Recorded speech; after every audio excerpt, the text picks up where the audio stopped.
Épître 60, 1741.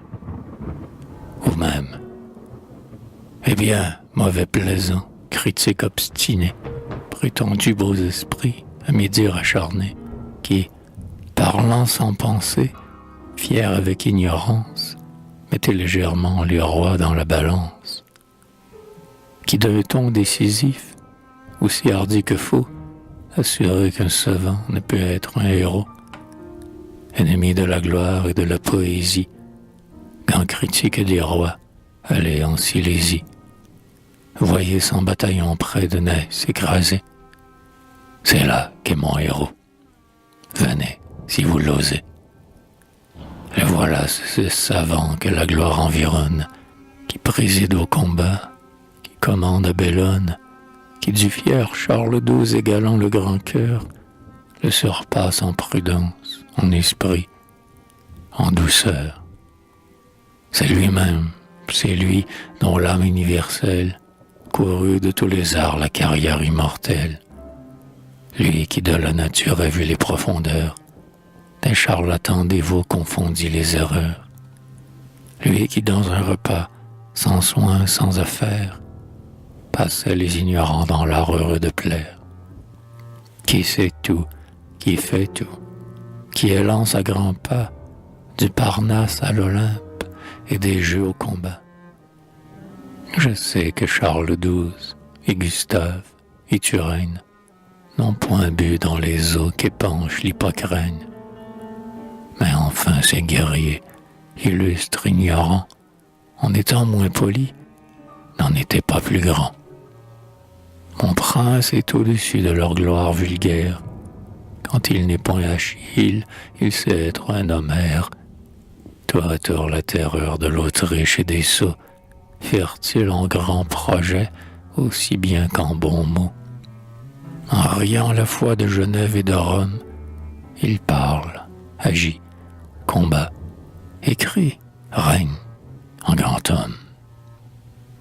Ô vous qui prodiguez l'esprit et les vertus, reposez-vous, mon prince, et ne m'effrayez plus.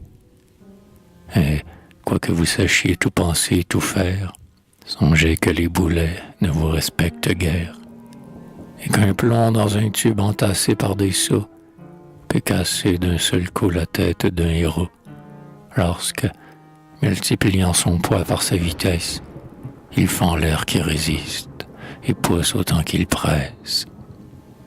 Alors, privé de vie et chargé d'un grand nom, sur un lit de parade étendu tout du long, vous iriez tristement revoir votre patrie.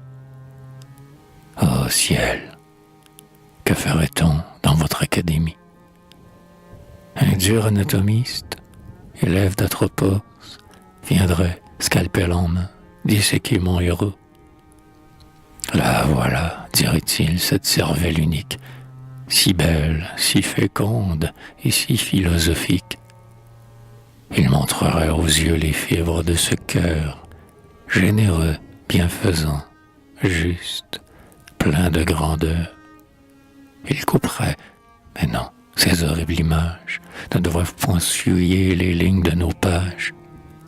Conservez, ô mes dieux, l'aimable Frédéric, pour son bonheur, pour moi, pour le bien du public. Vivez, prince, et passez dans la paix, dans la guerre, surtout dans les plaisirs, tous les hic de la terre, Théodoric, Ulric, Jean-Céric, Alaric, dont aucun ne vous vaut, selon mon pronostic. Mais lorsque vous aurez, de victoire en victoire, augmenté vos états ainsi que votre gloire, daignez vous souvenir que ma tremblante voix, en chantant vos vertus, présagea vos exploits. Songez bien qu'en dépit de la grandeur suprême, votre main 1000 fois m'écrivait « Je vous aime ». Adieu, grand politique et rapide vainqueur. 30 états subjugués ne valent point un cœur.